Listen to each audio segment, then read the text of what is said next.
Good morning. Hope you're all doing well, being kind, and staying safe. Welcome to TUSB Conversations, a platform that brings perspective from leading experts across diverse fields, talking about the ideas that are shaping our world today. TUSB Conversations are presented by the Outstanding Speakers Bureau, which works with leading minds across the globe who deliver experiential knowledge on topics ranging from storytelling to boardroom philosophies, digital transformation, diversity, policy making, economic landscape, amongst others. I'm Kriti Makhija. I'm a CFO by profession, a volunteer by choice, a joyous mother of 20-year-old. Don't believe that. They'd still give you a lot of heartaches. Happy learner for life, my own best friend, and of course, your host for this TUSB conversation. Starting March 2020, the topic that's dominating every conversation is coronavirus and its impact on one's health, stock markets, and of course, personal wealth. The impact of coronavirus is high across the financial markets, with major world indices witnessing sharp correction. And this, of course, has created a massive panic amongst investors. Many are selling significant portions of their equity investment, while some, like me, are in the dilemma of to buy or not to buy, and that too, especially at such discounted prices. Well, that's just one aspect. And there are, of course, a whole lot of questions like when will the market recover? What is the ideal asset mix? What can be the expected returns? And so many more, leading to one key question. What is the recommended investment strategy in these times? So today we are talking about financial planning and investment strategies in the post-COVID world. Joining us in this TUSB conversations are two esteemed experts who will share their view on this topic. Our first expert today is Himashu Kohli, co-founder of ClientAssociates. Himanshu has over 2 decades of experience in investment, banking and private banking. He has worked with Deutsche Bank Private Limited, DSP Merrill Lynch, and London Forfeiting Group. He has unique distinction of pioneering the concept of family offices and has built one of the finest team of private bankers who work with some of the wealthiest and most distinguished families of India. I have personally known Himanshu and have always been amazed not just with his insights, but his humility and great advice. Welcome to TUSB Conversations, Himanshu. Thank you so much, Kriti. Thank you for having me over here. I know your conversations, TUSB's events, they are looked after. People look forward to attending them. And I look forward to having a great interaction with both you and Rajiv today on this panel. Thank you so much, Himanshu. So to begin with, there are a mix of issues bothering us like the pandemic, lockdown, ratings downgrade, negative GDP for the country, cyclones, earthquakes, and if that was not enough, the escalating India-China tensions. Certainly, our resolve is being tested at this time. Have you seen such an environment before?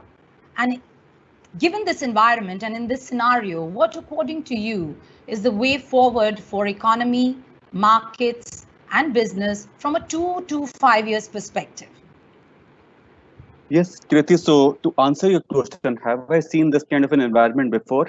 I have seen tough times. I have seen various cycles, whether it was the Southeast Asian crisis, Russian crisis, September 11, 2001, then the major thing which happened in 2008, which is the global financial crisis. But this one is somehow unique. It's not a financial crisis, it's actually a medical crisis or a health crisis, which is leading to more economic crisis across the globe. Today, there is an element of fear. In fact, I go back to 2008 and 2009 when the global financial crisis happened. That time, when I used to go to my Nariman Point office, there used to be no bus over there. Life had just come to a standstill. But the moment you get out of Dalal Street or Nariman Point, you could still see some life over there. People were walking on the streets, people were catching trains, they were taking flights, they were going to the restaurants, they were going to pubs, they were staying in the hotels. Though less efficiency, but still things were happening around. And same is the case over there in Wall Street also, because two of my very close friends, They work over there, and we used to exchange notes. Same thing was happening over there in US also. But today, if you ask me, we cannot go to our offices, or we are working from home. We are not taking flights. We are not going and staying in hotels. We are not going out and eating. So this crisis is something which is very, very different than the previous crisis which we have seen in the past. Now, if you ask me on the markets part of it, markets are going to be related to businesses, and businesses are going to be related to the economy. And economy, unfortunately, is related to this COVID-19 situation. I'm not getting into COVID-19 because a lot of webinars are happening where everyone is becoming an expert, like a doctor or an astrologer, and giving their own prediction of COVID-19. Frankly, I do not know how long will it last, what would be the impact of this. But my sense is economy this year will degrow. Just to give you a big picture, globally we'll see 6 to 7% degrowth of economy. This quarter, April to June, will be very, very low. It could be 20% lower than the previous quarter. But if I talk about India, India will see definitely a degrowth, 4 to 5% degrowth, which we can see in this year. This quarter is going to be as bad as what is happening across the globe. But we will start recovering from second half of next calendar year. So we were already struggling below 5% GDP growth rate. We will start recovering and go back to the similar growth rates, maybe sometime in the July to December 21 period. Businesses will be impacted. Markets, they are smarter than all of us. Uh, I have been in the market for last 25 years, and I have seen they always beat the expectations. Markets are more volatile. They move ahead of the economy. Typically, they are 2 to 3 quarters ahead. So my sense is by the end of this calendar year or the beginning of the next calendar year, markets will start moving upwards. Till then, they will be volatile. You said it right, Himanshu. This really isn't a financial crisis. It's really a health crisis leading to financial crisis and emanating from one key factor or emotion, which is fear.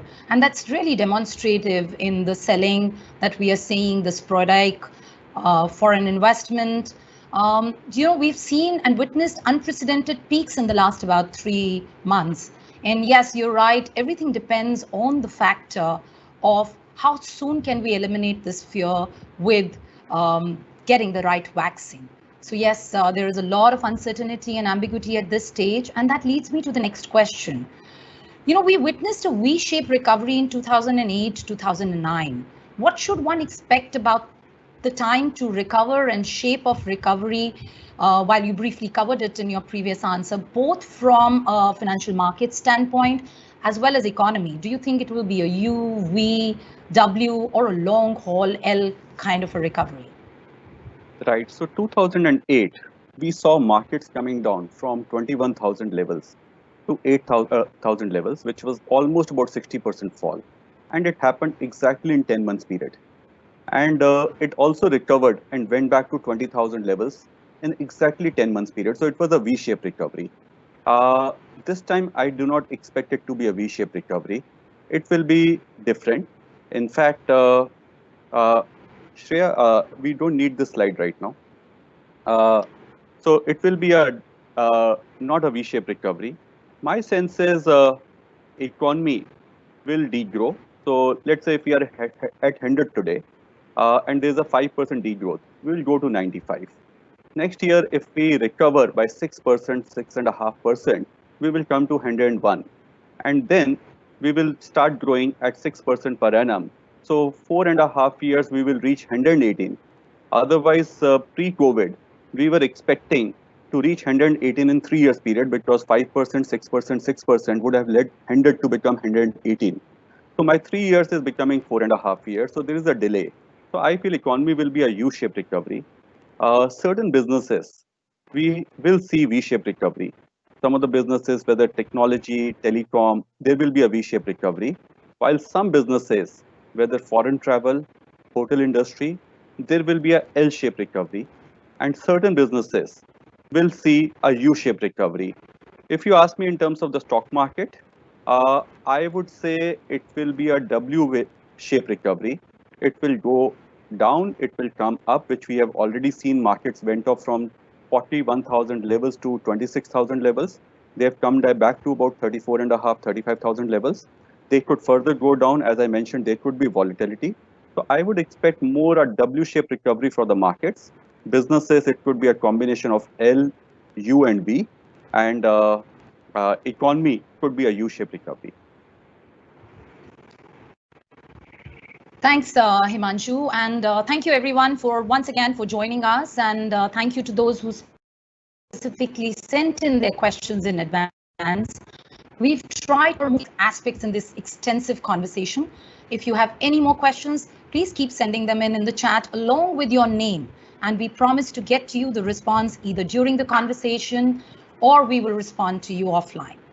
So getting back to the conversation, yes, Himanshu, I kind of echo your sentiment that economy will grow and it will be a long haul recovery, and that is certainly financial security.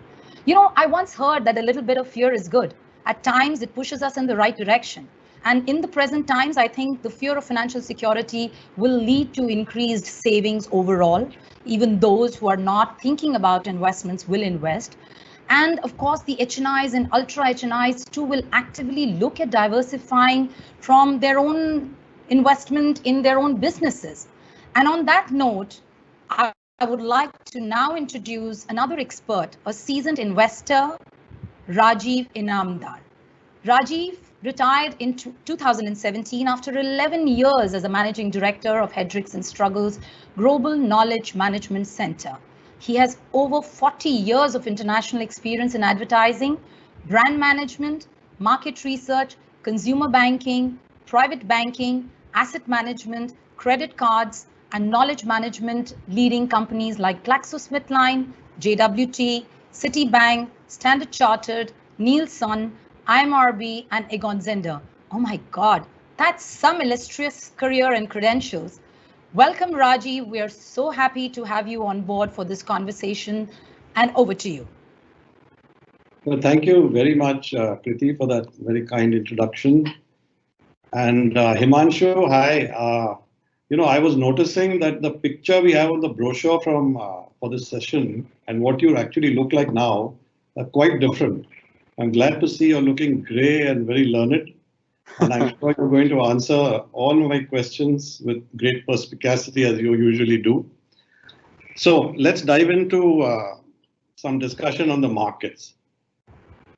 Given that both the equity markets and the debt markets have been in trouble in recent days for somewhat different reasons,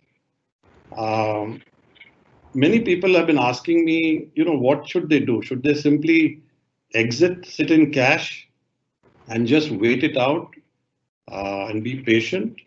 Or is this the time to be greedy and look for tactical entry into the markets where you can take advantage of low prices? Or should you really be very fearful because things may get worse? There may be a second wave which is beginning to show rear its ugly head. So what is your advice to these people? So first of all, Rajiv, this change look, I think is thanks to COVID. Working from home for last 3 months and become a bit lazy to shave every day, but I'm enjoying this phase also. So what happens, Rajiv? We know there is a huge amount of volatility in the markets. There is an element of fear which comes into picture. There is a lot more focus on negative events or negative news, which we pay far more attention compared to the positive news or positive events. Now, in my over 2 decades of experience, I've always seen that risk perceptions reduced dramatically during the bull markets, while the same risk tolerance, it reduces significantly in the bear markets. What I mean by this is bear market makes us fearful, while bull market makes us greedy. And that is something which builds into our emotion, and that is something where we start doing actions. I think both are harmful to us. A solid approach, a more disciplined approach of asset allocation helps us to pass through this phase of volatility in a very, very comfortable manner. Today, yes, I also came across questions where some people felt that we should move just into cash. I don't think it's a great decision.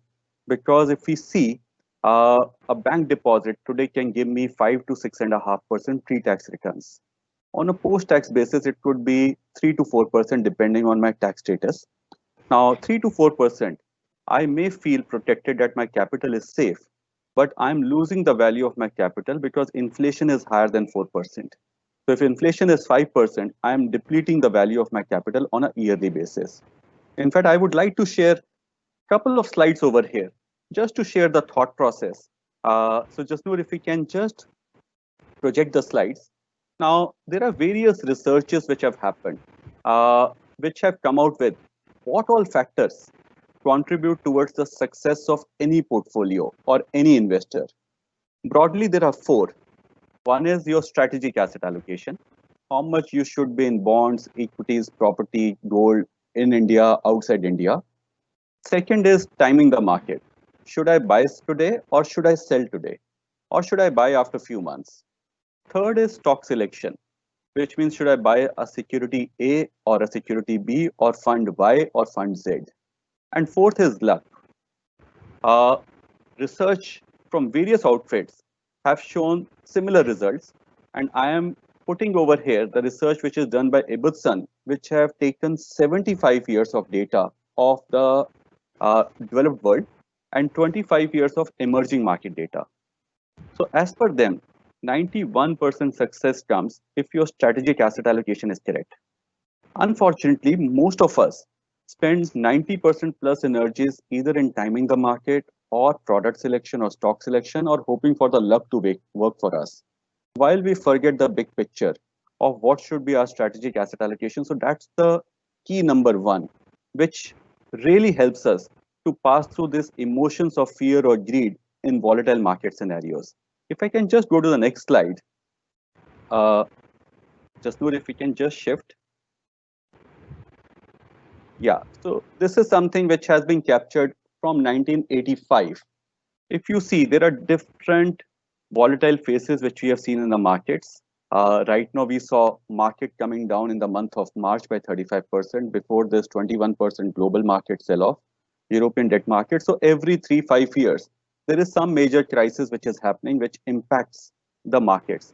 But if you see over a long-term period, if you stay invested, markets have still given positive returns. If I just look at month of March, where markets came down by over 20-25% in 1 month, in the hindsight, adding something in equities was the best decision. If you see in the month of April, when Franklin Templeton issue happened, there was a lot of chaos in the debt market. But last 2 months, debt markets have rewarded. So it was the best decision to stay invested in debt markets because those adversities could also offer opportunities. And asset allocation is the most important approach.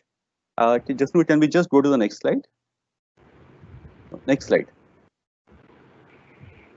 Yeah. So this is one slide which I really enjoy seeing it.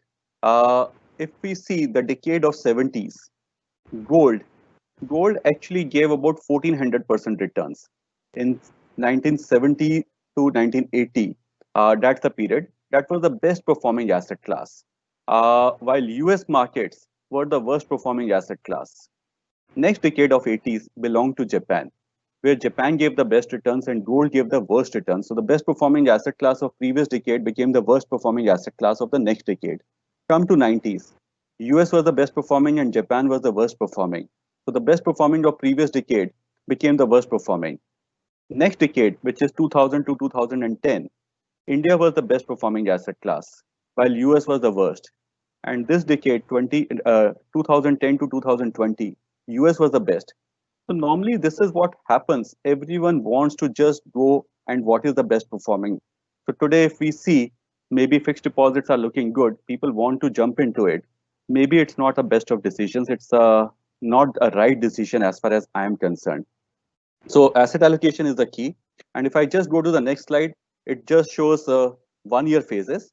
This is what Indian market is or some of the global markets. So 2016, we saw crude was the best performing asset class, which was 52.4 highlighted in green, and small cap was the worst performing, which was 1.8%. While 2017, small cap became the best performing, while USD became the worst. And next year, 2018, USD became the best and small cap became the worst. So this will keep on happening.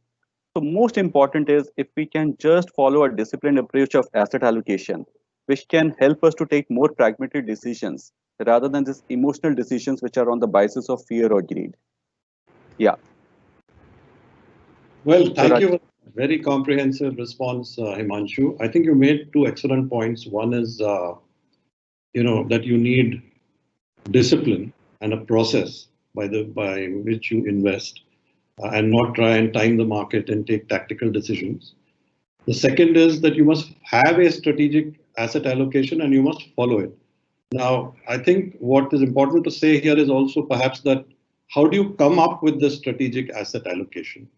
I think that flows from doing a financial plan, which then drives how much you should have in volatile assets and how much you should have in less volatile assets. They say that 100 minus your age should be in equity. So if you're 35, you should have 65% of your wealth in equity. If you're 70, you should reduce your risk exposure and have maybe 30% of your wealth in equity. So that's a different discussion, but I thought I would mention that one must do a financial plan, come up with an asset allocation, and then follow it in a systematic and disciplined way. so Rajiv, I would like to point out over here. Yes, financial plan is the right way to go about your asset allocation, but your age, I don't think it's the best parameter. So if you recall, I have read Great Depression of 1930s. That time when it happened, people who were in their 20s, 30s, they just sold everything into equities and moved into cash. People who were in their mid 40s, 50s, they did not do anything. While people who were in their 60s or 70s, they sold everything else and bought equities. So maybe time also gave them the experience and wisdom to react and follow what is undervalued and overvalued. So financial plan is, I think, a much better way rather than age, because that will guide you how much surplus wealth you have and how much risk can you take. Fair point. Fair point. Okay, sticking with the markets, traditionally one has expected to get a return of roughly around 15% CAGR, compound annual growth rate, from equity investments, and about 7 to 8%, let's say, in the debt markets. But today things have changed. There is a very different economic scenario. GDP growth rates have fallen, interest rates have changed, corporate earnings are likely to fall. So given all these changes, should we continue to expect these kinds of rates of return going forward, or do we need to reset our expectations? So Rajiv, that's a very, very good question. In fact, yesterday with another client, we were having a similar conversation. That's more like an evolved investor, what Kriti described you, and your questions are just appropriate. And I'm also fully prepared today. So just know, can I request you to put another slide, because this is one very interesting way. What should be our return expectation from different asset classes? So if I just talk about debt, you mentioned we were expecting somewhere about 8% returns, but there is a building block approach which helps us to see what is the long-term return expectation from each asset class. So one, there is a very base, which is a risk-free rate of return, which is, let's say, something closer to inflation, plus some treasury bill kind of a return, which is what we say it is at 5%, is the risk-free rate of return. So then you see how much risk you want to add. And there are two risks. One is what longer duration you can get, which is the time horizon. And you get a premium, which could be 0.5% to 1%. So let's say if you go for a 10 years Government of India security, you can expect maybe 6% returns. But if you go for a Government of India security for 3 years, you can get 5.5% returns. But over and above this, there could be a credit risk. So let's say you get into a corporate paper. Let's say a AAA rated paper, Reliance Industries, it can give you 0.5% premium for taking that risk of Reliance Industries. Tata Motors, which is AA rated, it can give you 1% premium on top of it. Similarly, if the rating comes down, you can get up to 2%. So if I just add all this, the highest you could get if you are willing to take the highest credit risk and the highest time horizon risk, is about 8%. But if you're not ready to take any risk of time horizon or credit, you can get about 5. But if you are moderate, you can be somewhere at about 6.5 to 7% return expectations from this asset class. While this is for the debt, for equity, if we see long-term GDP growth rate, it's about 6%. We are seeing today, we are struggling, and we are saying we will degrow. But over a long-term trajectory, next 5 to 10 years, we can expect 6% GDP growth rate. There is going to be an inflation. So 4% inflation, if we talked about for next 5 to 10 years, that's what the nominal GDP is. So 10% can return expectation can come from here. Then there is a premium. So if you are a corporate house, you may borrow at 7% or 8%, but your business can give you 10% returns. And if you go into good businesses, which are well capitalized, which are also having a reasonable debt to equity ratio, you can expect 1 to 3% premium from there. So equities can give you 11 to 13% returns from this asset class. Maybe you can assume average to be about 12%. So I do not think 15% will hold good. We need to taper down our expectations from this asset class at about 12%. And if I am half equity and half debt kind of an investor, I can get somewhere about 9.5% compounded returns from the portfolio. Yeah, I think that's a very good way of presenting the sort of risk-reward relationship in investing. Right. And I guess we as investors have to kind of constantly revisit our expectations and keep in mind that our returns are driven not necessarily just by the performance of our wealth managers, but by the reality of the macro environment, what's happening to GDP growth rates, what's happening to inflation, and so on. So I guess we do need to reset our expectations. I completely agree with you, Rajiv. Himanshu, that was really, really insightful and very simplistically put. I'm not an involved investor like Rajiv, but you know, it made sense. It made sense to me. And alignment of our expectations with times is extremely important. So we'll continue with the conversation, but a quick reminder to everyone to keep sending in your questions on the chat with your name, and we will get we'll get to them at the end of the session if we have the time, and if not already covered during the conversation, or we promise to respond to you offline. So Himanshu, you pointed out well that we react more to negative news, and I completely agree with you. So, and I also agree with your advice that sensible investors, irrespective of their maturity levels, should not be reactive. Instead, we need to have a financial plan and should align our expectations of returns with the reality. So talking about the equity funds, given that markets have been quite volatile, is it better to enter tactically with lump sum investments when corrections take place, or do this through the SIP, STP route, keeping in mind that various studies have shown that SIPs often underperform the lump sum investing route? So, you know, I'll be very keen to know your view on this.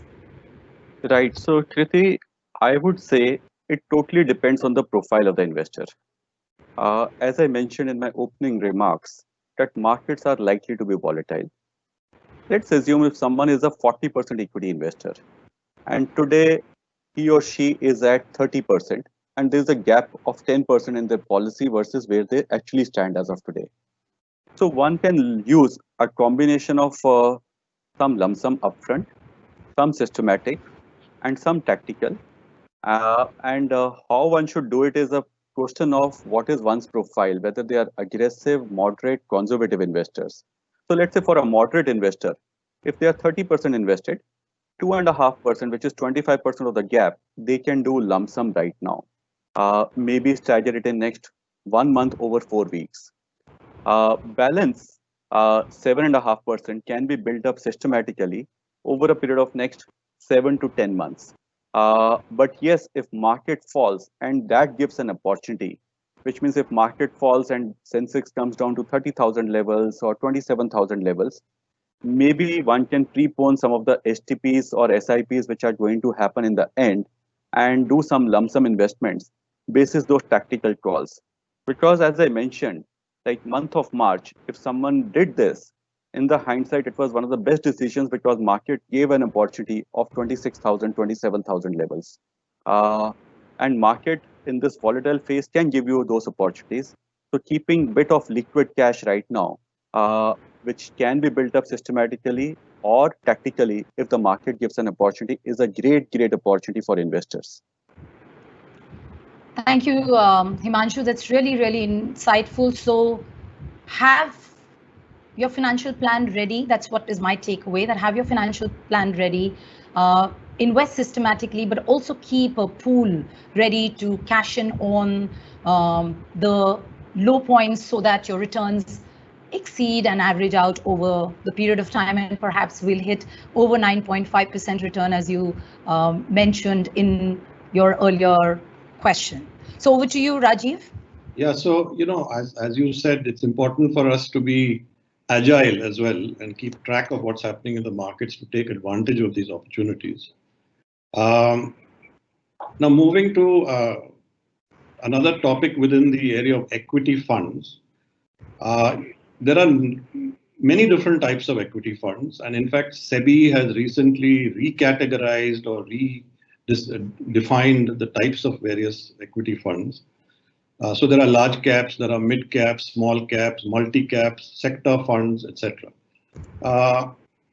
What within your equity basket, within your equity allocation, given the situation we are going through today, what, in your opinion, would be the ideal percentage allocation between these different categories? Let's say large, mid, small, multi-cap, and other types of funds. Right. So, Rajiv, if I go to the month of January, which is pre-COVID, we were bullish on mid caps and small caps because mid caps, they are at a 5 years low level. Small cap is 7 to 8 years low level. So we wanted to be slightly more exposed towards mid cap and small caps. So our ideal asset allocation at that point in time was 60% to 62% in large caps, 38 to 40% is between mid and small cap, and mid was, let's say, about 30% and small cap was 8%. That was the ideal combination.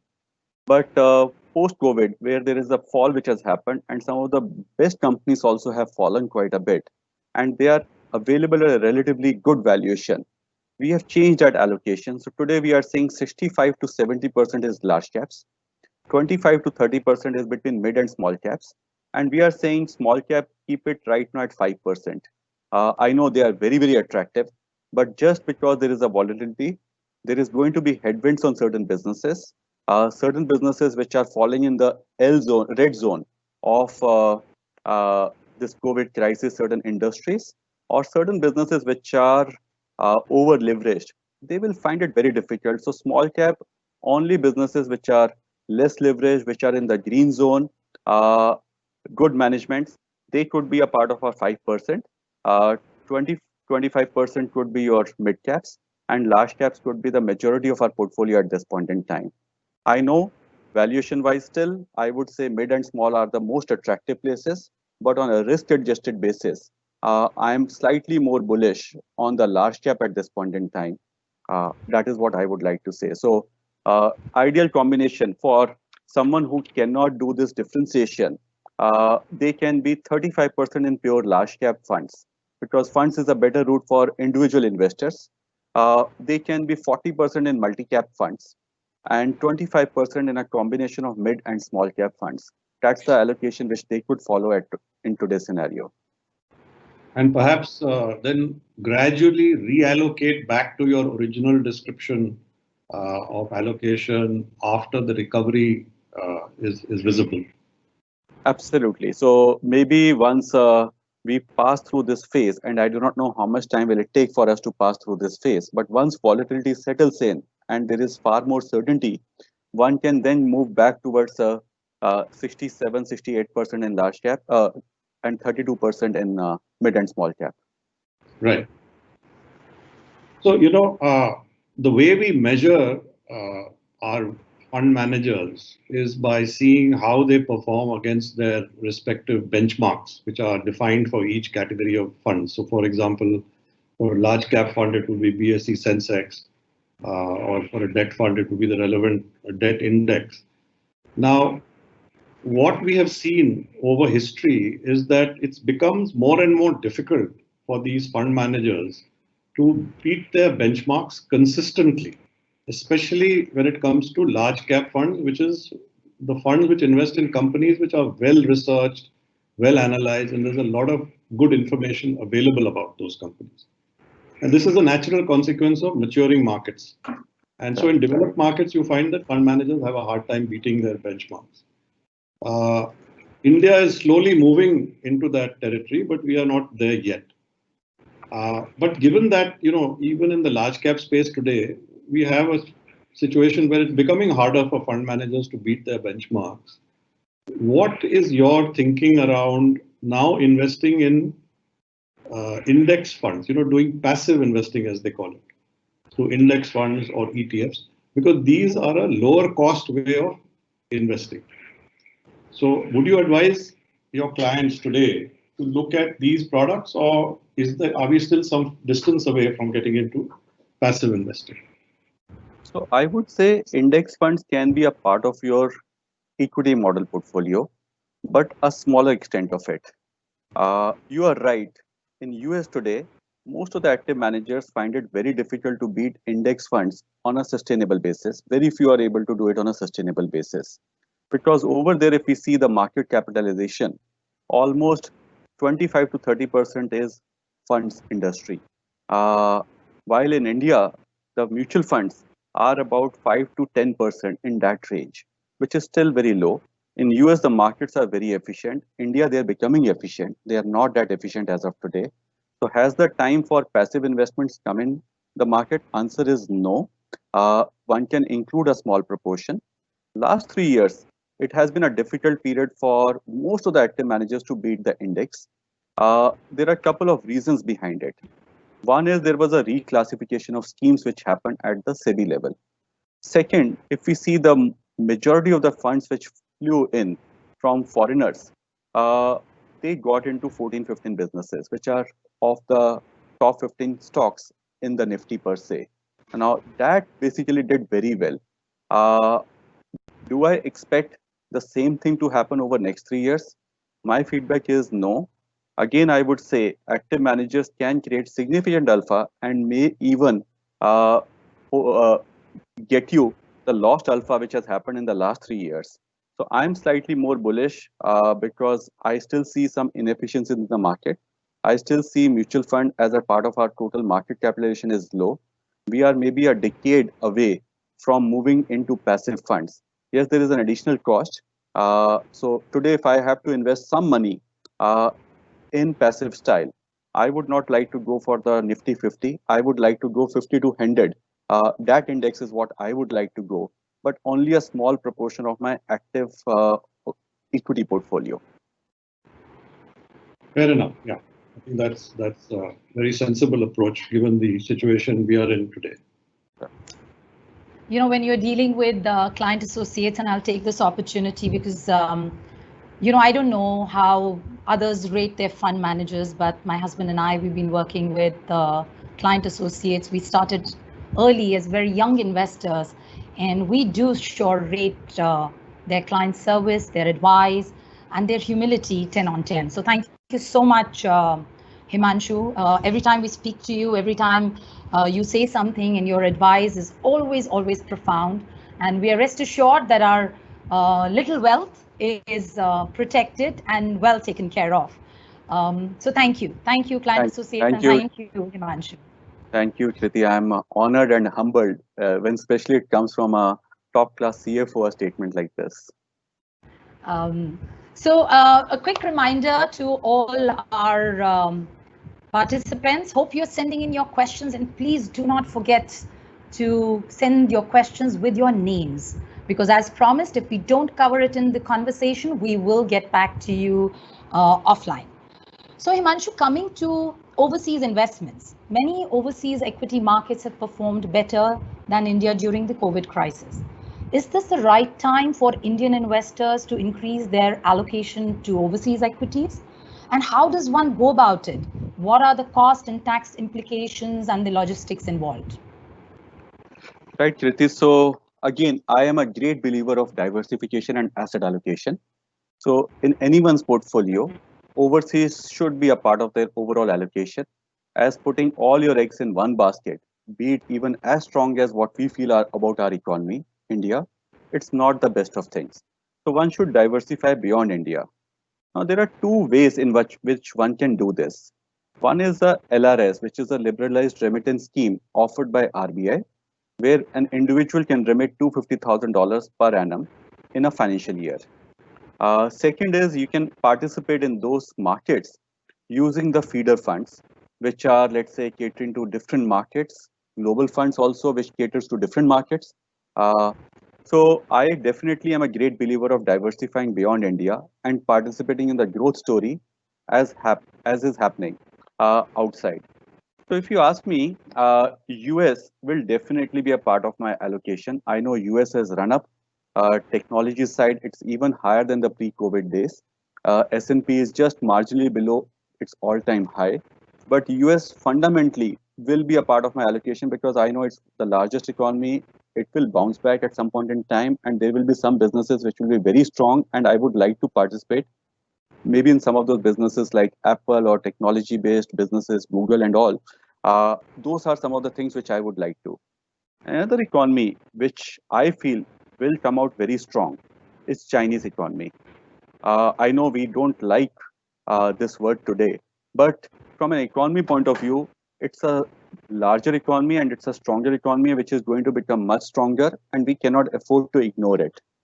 I am also slightly more bullish on Japan today because of the undervaluation and the kind of fundamentally the way their stocks are positioned. So I would recommend anyone to build up a portfolio outside India and maybe focus on these three economies, maybe half towards US and half could be split between Japan, China, and some other European economies. Uh, and one can use either of the routes. If for a small investor, uh, this feeder funds is a very, very good vehicle. It's a very convenient vehicle because I can do a small SIP of as low as 5,000 rupees, 10,000 rupees, and build it up gradually, which is the right approach right now because, as I mentioned, some of these markets have bounced back very fast. So prudent would be to go systematically and build this portfolio over next 6 to 18 months period, depending on the profile of the investor. They also have certain advantages in terms of taxation. They also have the advantages of convenience. But if someone wants to build a portfolio outside India and take the money outside and do not plan to get it back over here, then they can use the LRS window.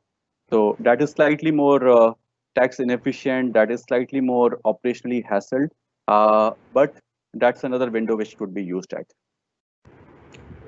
Thanks, Himanshu. Yeah, I completely agree. Diversification always helps, and that's something that you said right at the start. So diversification within your existing portfolio, and now also look at diversification beyond the shores of India to participate in the India growth story.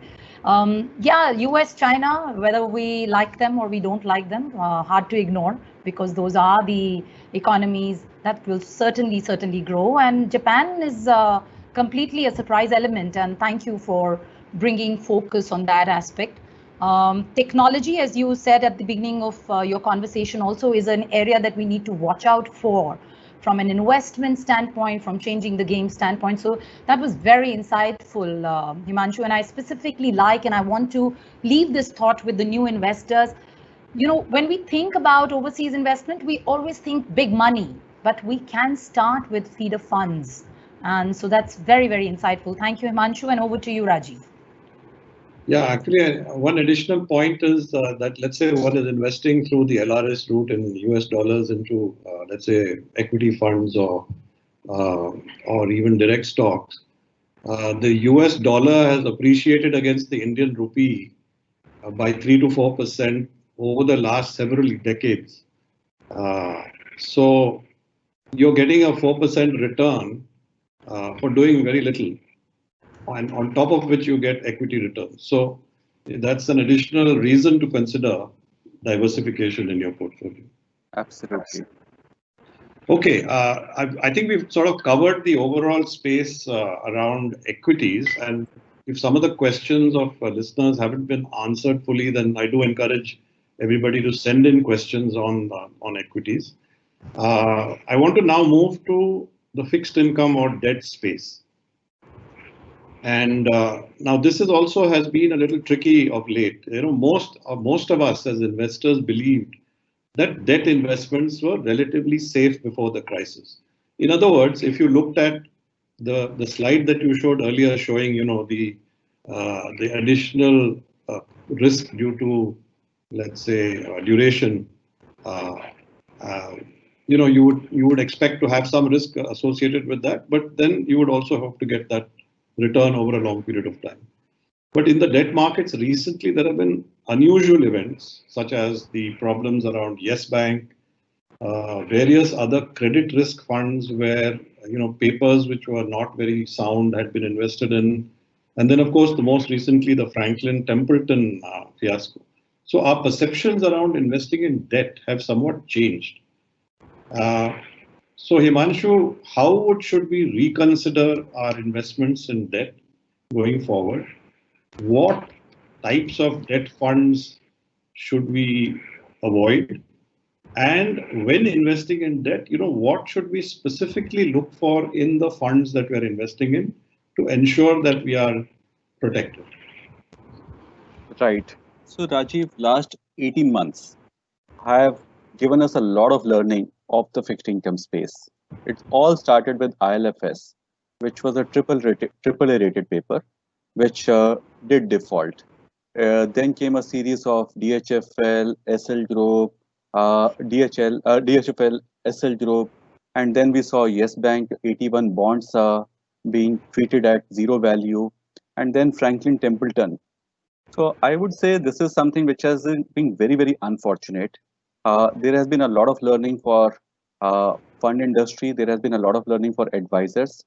Today, we are spending far more time in looking at the toxicity of the papers, which we were not looking maybe 5 years back. So it's a sign of market is maturing, market is evolving. But still, I would say this is the market which is going to remain and it's going to grow from here itself. But for an investor, what should they look at when they get into the debt funds part of it? Broadly, two or three things. One, what is the quality of paper which the fund is holding? Second, what are the processes which an institution is following so that tomorrow nothing like Franklin Templeton happens? What happened with Franklin Templeton is really something which shocked the entire market. But their risk management just went out of the window. They took far higher proportion of lower than AAA rated papers compared to the industry average. Maybe when the party was going on, they were enjoying it and investors were enjoying it. But when this difficult times came, they had to close down 6 schemes. So that is something which is very important. Another factor which is very, very important is to watch the liquidity position of these funds on a regular basis. What kind of fund inflows and outflows which they are getting in? What is the overall liquidity position in the market? Is there a trading which is happening? And is the volumes good enough, which can give us the comfort? So today, if I see, I think learning has happened across various fund houses. We were speaking to one of the large fund house day before, and he shared today 90% plus is all AAA rated or government securities. 90% plus, which was somewhere at about 80% maybe 6 months back. Your AA rated papers are about 7%. 2.5% is single A rated paper, and some of these AA rated papers also belong to groups like HDFC, Nirma, Tata Group.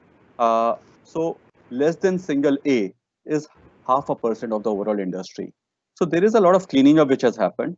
I hope these memories of Franklin Templeton, Yes Bank, they remain for long in everyone's mind, and industry will mature out of it. Clearly, I see a space of fixed income funds, but with the caution and with the micro glass to see all these things, because otherwise, as I mentioned, fixed deposits can give me 3.5–4% post-tax returns, which will not be able to beat inflation. If I have to get some real rate of return from a fixed income portfolio, because of the tax arbitrage, I will have to come to the mutual fund industry, but I be at 6%, 6.5%, rather than going towards the 8% side and give away the greed of creating my returns from fixed income portfolio. In any case, fixed income is more for preservation and getting some real rate of return, marginal real rate of return. So my real rate of return will come from the equity side part of it. Yeah, I have personally, been through a major exercise with expert help from Right. team to kind of rejig my entire debt portfolio after studying all these aspects in terms of the nature of the fund, the type of liquidity, the kind of papers held, and so on. So I think it simply points to the fact that I think all of us need good advice, especially Right. in these difficult times. So just like in the case of equity funds, there are quite a few different types of debt funds. And so there are liquid funds, there are actually overnight funds where you can invest overnight for overnight returns, liquid funds, low duration, short term, medium term, long term, gilts, dynamic bond funds, and so on. It's actually quite a confusing picture. Now, how should one, given also the changes in the interest rate scenario, how should one position oneself across this so-called yield curve in terms of the types of funds that one should buy, and what should be the ideal allocation across the yield spectrum? Right. So Rajiv, as I mentioned, I would like to be relatively safe in fixed income space, which means I would like to be in a high credit rating papers, which means AAA or government papers, and I would like to be slightly lower end of the yield curve. And I will say that why I feel so, because last 3 months there have been three interest rate cuts which have happened. There is a lot of liquidity pumping which has happened, which has given phenomenal returns in the debt markets in last 3 months. I don't think this party is going to continue forever. Uh, at some point in time, there will be some rationalization. So I would like to be at the lower end with the highly safe papers as a part of my debt portfolio. I would not like to get into the gilt funds right now, or I would not like to get into the income funds. Though gilt funds, credit rating wise, they may be the safest, but they have a very long duration. And because of the interest rate volatility, I can see a lot of volatility in my fixed income portfolios also. I would primarily like to be between banking PSUs, corporate bond funds, or short-term income funds, which are highly, uh, uh, let's say, towards AAA and government securities. And I can live with 6 to 6.5% returns on my portfolio, but I would like to avoid any extremes which could happen because of the interest rate volatility and because of any credit risk. I would like to avoid at this point in time. So my advice to everyone is avoid credit risk funds, maybe avoid very long duration gilt funds today because there are three interest rate cuts which have happened. There is very little juice which is left over there in those. If you want, maybe add smaller portion of dynamic bond funds to these three kitties of uh, your banking PSUs, corporate bonds, and short-term funds. If someone has a time horizon which is very short-term, which is less than 3 years, let's say it's 6 months, 9 months, then maybe one can use arbitrage funds over there because they are quite tax efficient. If someone has a time horizon which is lower than that, they can use a combination of liquid and overnight funds. But my sense is overnight funds, liquid funds, they may not be able to beat inflation on a post-tax basis. The same problem which we face with fixed deposits. So if your horizon is short term, there is actually hardly any choice which is left other than arbitrage funds. Yeah, Rajiv and Himanshu, this conversation is more like a masterclass on investment and asset management for me. Not an evolved investor like Rajiv, but I certainly never knew that there's something called as an overnight debt fund. For me, anything that happens overnight is only, it's either you freeze ice cream or you make curd. So, that's on a humorous note, but it's really, really insightful, and it like on the back of our hands. No wonder our investments are and wealth management portfolios are safe with you, but it's very insightful. Thank you for that brilliant question, Rajiv, and of course your answer is always great. So now, let's move to one of my favorite investments, and I'm sure it's every woman's favorite investment and husband's nightmare. That's gold. So Jim Rogers, the famous investor, has been encouraging investors to add silver and gold to their portfolios in these troubled times. On a serious note, and taking this bullion market and picking your brains, Himanshu, and this is also a question from one of our audience, would like to know, how does investment in bullion help? What is the ideal percentage allocation of the portfolio, and what are the best ways to go about it? Right. So gold is something which I have seen whenever I interact with my clients' families. Normally, ladies do ask this question because this is one of their favorite asset classes. Gold is somehow extremely liquid. It also gives us some hedge because there is a dollar element over there. Last 5 years, gold has done reasonably okay. It has given us closer to 7.5 to 8% compounded returns, which is one of the better performing asset class in last 5 years. Also, last 5 years, we have seen a lot of tension also, because whenever there is a stress on the economy, stress on the markets, gold tends to do better. So I would say in a short run, it enjoys a negative correlation or a different behavior to equity as an asset class. But on a medium to long term, it has a low correlation, low positive correlation with equity. So it's a great diversification tool. I just feel one should add it like the way we add insurance. We buy a car insurance, we buy a accidental insurance, and I hope nothing happens to us so that that money goes for a waste. Similarly, we need to add gold, and I hope gold doesn't do well, because if gold is not doing well, other asset classes can do very well.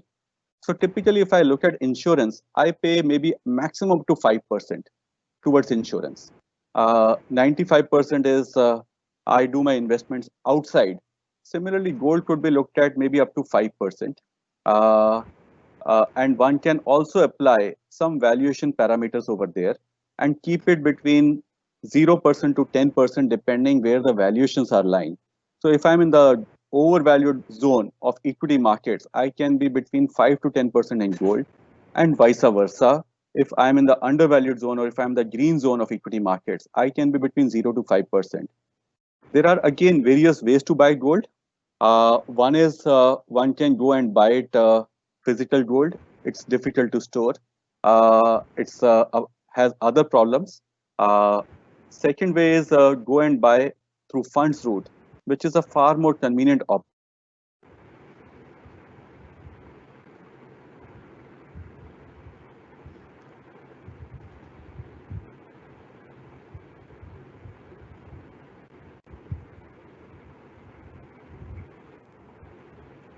I think we lost Himanshu there.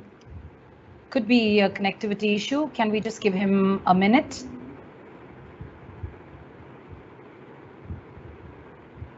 And I for sure hope that my husband was hearing to Himanshu's response. I'm biased and I'm only taking one key takeaway message, that gold is insurance. And I for sure, and I'm sure most of the women in the country do need big insurance. Rajiv, do you agree? What's the sentiment that your wife has in this regard? Well, my wife isn't a big gold and jewelry fan. So, in fact, I'm persuading her that it's a good idea that we should have some gold in our portfolio. As Himanshu said, probably in the region of 5-7%, not more than that, as an insurance. But what we find is that gold, is not correlated directly with typical financial markets. It tends to be a hedge. So it's a safety factor. It operates in a slightly different way. So it's a good idea to have some gold in your portfolio, in my view. And there are easy ways of buying it. You can buy a gold ETF, for example, which is an exchange traded fund, which you can actually buy and sell on the stock exchange, essentially. And it mirrors the price of gold. So you don't need to buy physical gold, but you have the benefits of owning gold, and it moves exactly as the gold prices do. So that's fantastic. So those of us who don't really want to buy gold, there is a paper gold also available, and so that's really wonderful, but having a diversification of gold in our portfolio up to 5 to 7% recommended. And I think one should look at it from a diversification point of view, as you rightly said, Rajiv. Yeah. Rajiv, coming to, we are still waiting for Himanshu to join us. Hopefully the electricity issue should sort itself out. But you're a pro, you're a serial investor and a person with profound knowledge. So is it okay with you if I ask you a few questions on real estate? Sure. Actually, I think Himanshu is now appearing back on screen. Yeah, I am. Great, Himanshu. We missed you for a blip, but having a seasoned investor helped. And Rajiv almost finished the words that you were talking about from a gold perspective. Yes. So sorry about that power failure at my end. So maybe we can before Himanshu disappears again, get him on one other area which I'm sure is of interest to a lot of people. I think we've covered most of the important asset classes, equity, debt, gold. There's one more which is important. So in fact, there is a report which is called the Household Finance Committee report of 2017 is the latest one. 77% of Indian households have investment in real estate, 11% have gold, and only 5% have financial assets. And penetration of mutual funds is less than 2%. But it is also the case that, Indian property is actually the most expensive in the world related to our GDP. For example, the price of 1 square meter of residential property as a multiple of per capita GDP is 610. And the next most expensive country in the world is Russia, which is about 159. And all the other countries of any significance are below 100. So in this scenario where property is so expensive related to our GDP and our per capita GDP, and given that after demonetization, demand for real estate has also been reset, what advice are you giving clients today about the role that real estate should play in one's portfolio? And if you want to be in real estate, then are there products that you should buy which one could look at which provide more safety? Perhaps there are things like REITs or rental yield funds or things like that. But what are the things that people who are keen on real estate should look at? Right, Rajiv. So this is something which is very, very interesting topic to me also, because I started my first investment with the real estate, which is what I think most of us would have done. But you have actually brought in a lot more data about the purchase price over here in India compared to other parts of the world. I would say this data has also changed in last 3 years, because there is a demonetization which happened in just at that point in time. And last 3 years, there is a lot more money which has moved into financial assets. So today the numbers look slightly different from there. But I will give you my own view on real estate per se. If I buy a residential real estate today, I give it on rent, I get about 1 to 3% kind of a rental yield. If I borrow from a bank, I borrow at 8%. While I pay 8% interest, my post-tax returns are roughly about 2% or so, not more than that. So there is a negative 6% arbitrage which I earn. If I do the same purchases in US, I borrow at 3%, I get 3% rental yields on my portfolio. So there is no negative arbitrage or positive arbitrage, and over a period of time, capital appreciation happens. Third thing, if I go to even markets like Tokyo, because Japan is something which we also track, there I borrow at 2% and my rental yields are 4%. So there's a positive arbitrage. In India per se, I'm overexposed to real estate. I'm buying something which is overvalued. And third, I'm earning a negative arbitrage. Till the time parallel economy was strong, it was making sense. But now with parallel economy coming down, there is hardly any sense in purchasing properties. One can just have roof over the head and just remain liquid into different financial asset classes, maybe keep a marginal amount from diversification point of view. I would just request Jasnu to share one slide which is on different asset classes and how people invest globally and in India. So this slide, if I just see on the left-hand side, there is a chart. India financial assets are 21%, while physical assets, which is gold and property, is about 79%. While if we go to China, it's 44 and 56, but US and UK, it's 70 to 80% is financial assets and 20 to 30% is physical assets. Now, I assume next 10 years, we will move closer to what China is today, and which means majority of our savings, national savings, will go into financial assets rather than physical assets. If I see on the right-hand side chart, now this is something which is the way Indians invest. So there are three categories which we have categorized. One is a retail investor. Property is 56%, still the single biggest. Gold is 12%, but financial assets are somewhere about 32% between debt and equity. There is hardly any alternates over there. Now, a 30-year-old today, if invest in this, can earn about 6.8% compounded returns. And by the time they are 80, in 50 years, your 1 rupee can become 27 rupees or 27x. It can be. But an HNI invest in a separate manner, while an Indian family office invest in a separate manner. So there is an HNI asset allocation pattern where property is 27%, while family office is only 15%.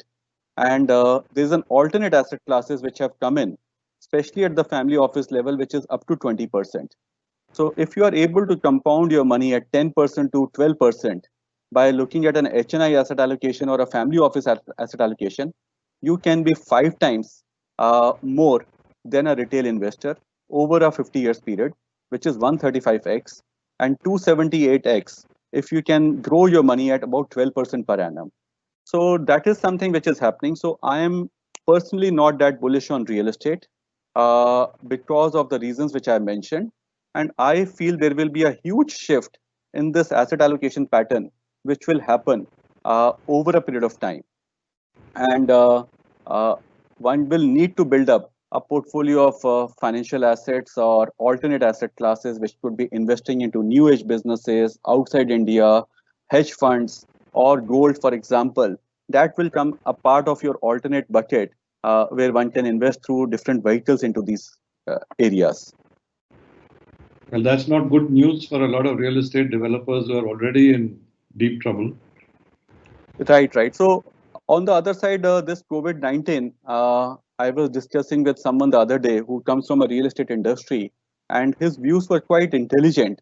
And his views were a lot of people are thinking of buying a better real estate property for their self-usage.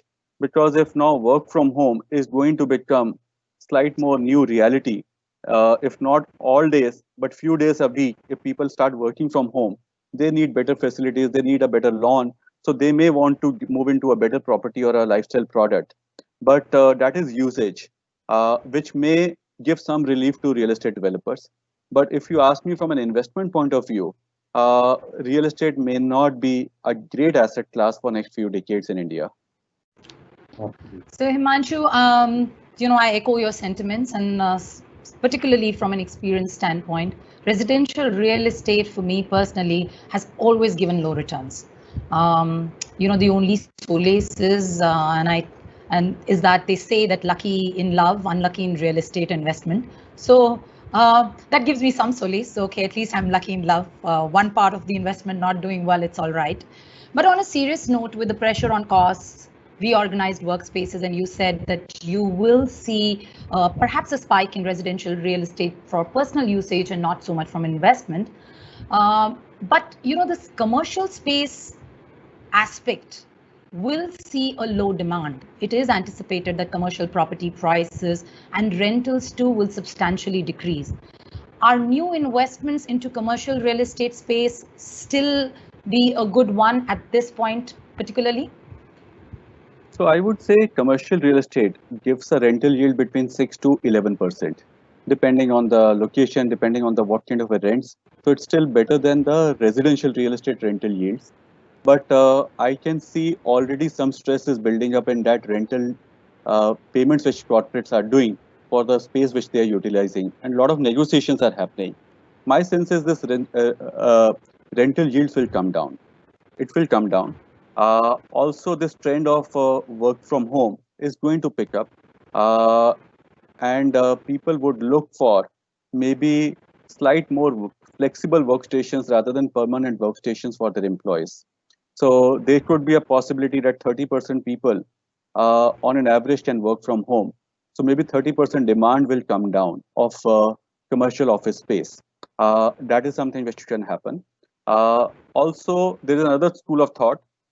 People would like to have slightly less congested office, which means there is more open space, decent distance. So that may increase the space by another 10%. So net net, if 30% is the people who will work from home and 10% is the increased space requirement, so 20% fall in real estate requirements will happen. So that is something which is there. There are organizations like Tata's, I was reading, TCS has mentioned that 75% of their workforce will permanently work from home, and they want to reduce their space by 50%. Now, that is one extreme which we heard about a month back when there was a peak on this thing. Then there are other corporates which also came and said 50% workforce will work from home. I think at some point in time it will settle at about 30% workforce working from home, but 70% will still start going to offices, or on an average will be there in offices. But that will take 6 to 12 months once this COVID situation is behind us, and that will become the new norm. Absolutely, Himanshu, and you're absolutely right. Around April time frame, all CFOs, and I being a CFO for my organization, did get into a lot of negotiation on rentals, also relooking at the office setup, agility ratios for any new commercial real estate rentals that we are picking up. So yes, a lot is happening on that space, and we will see how the markets unfold and what's going to be the new normal here. But now moving slightly off, and as Rajiv said, we pretty much covered everything from equity to debt to asset classification to bullion to real estate. Now moving slightly more personal, Himanshu, my husband tells me that a return for the last 3 to 4 years have disappeared overnight with the pandemic ravaging the financial markets. So that leads me to one question to you, Himanshu. How's your personal portfolio placed right now? And have you made changes in your portfolio since the market crash in March 2020 to manage your personal wealth? So first of all, Kriti, I have a very small personal portfolio because my majority of equity is in client associates only, like any entrepreneur. But yes, whatever surplus I have created, I have a disciplined asset allocation approach.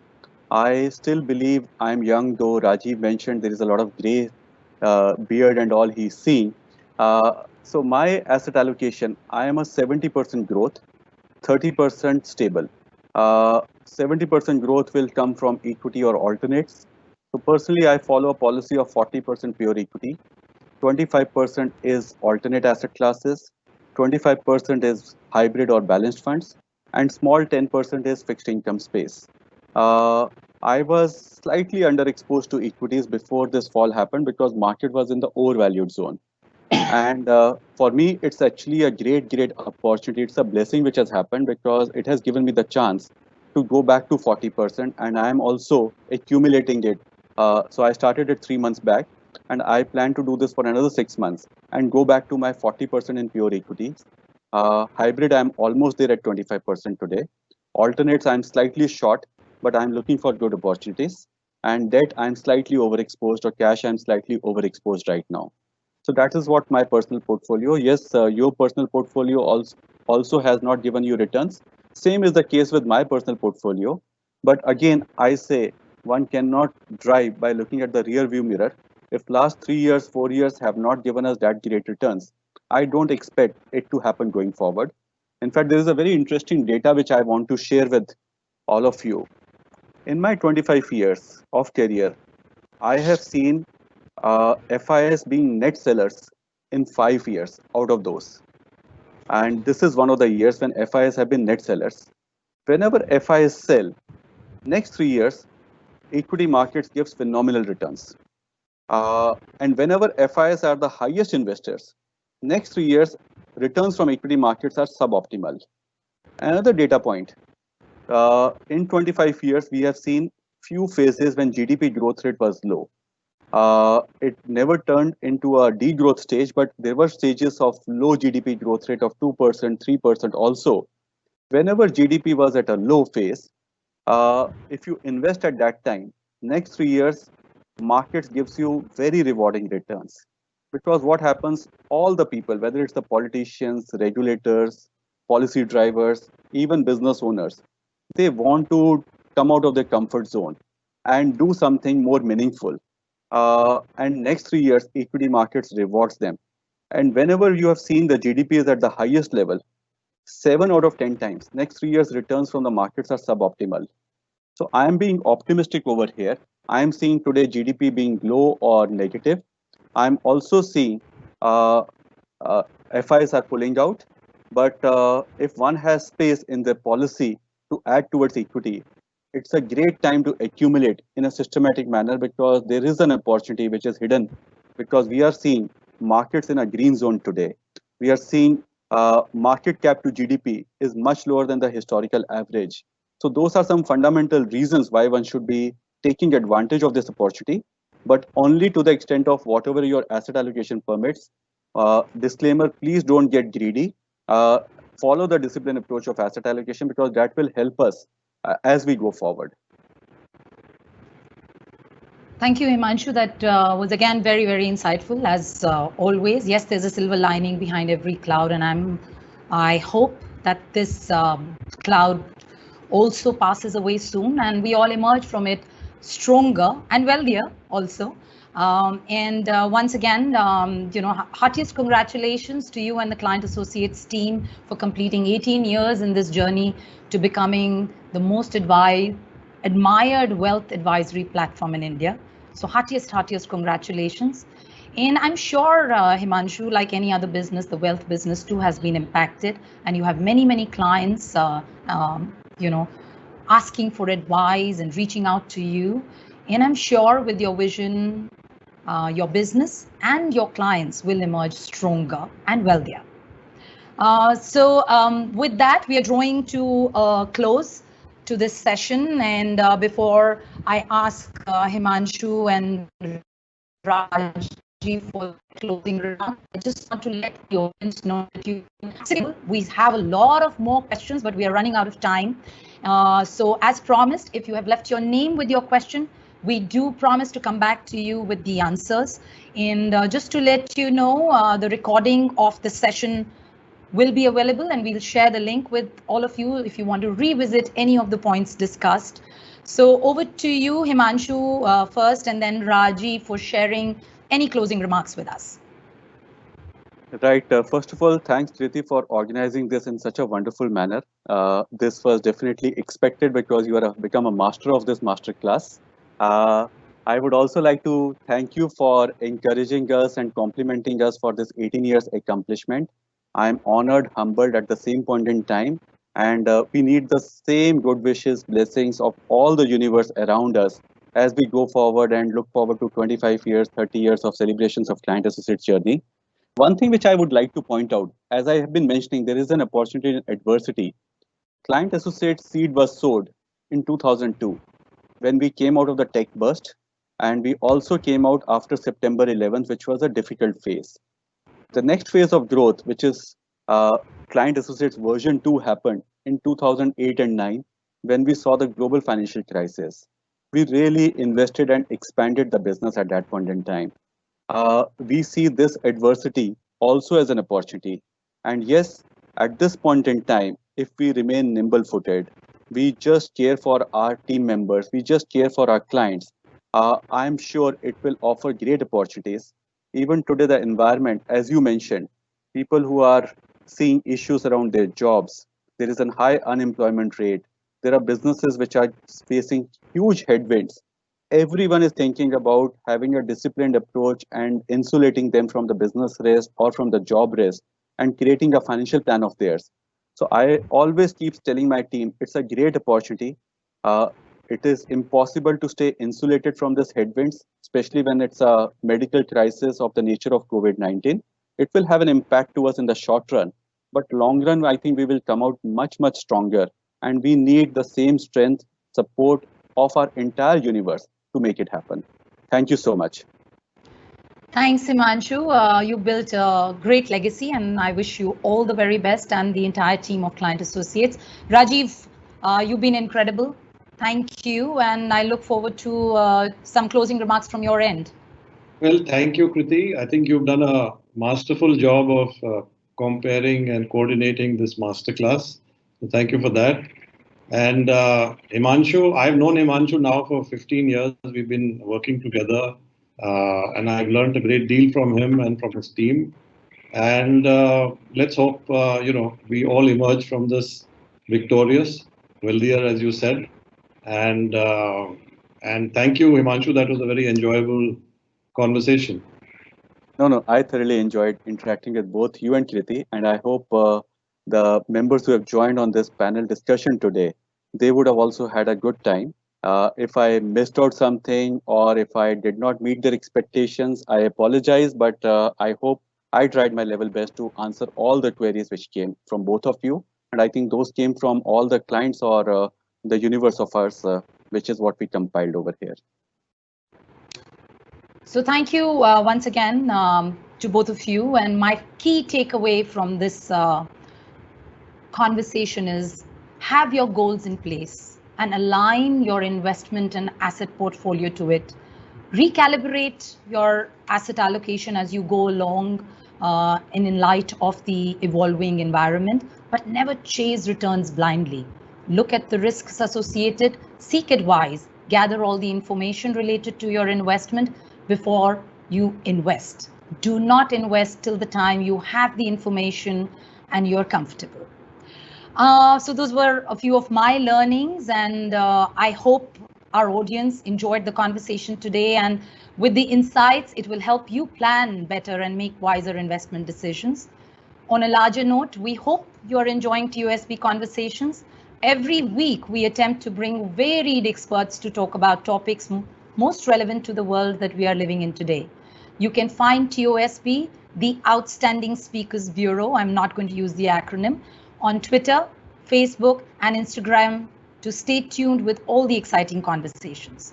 If there's something you want us to talk about or learn more about, do write in to us. We would love to hear from you. As we say at TOSB, meaningful conversations are always the first step to sparking a new thing towards a meaningful change. Be curious, be good, stay safe. Bye for now from all of us at the Outstanding Speakers Bureau. Thank you.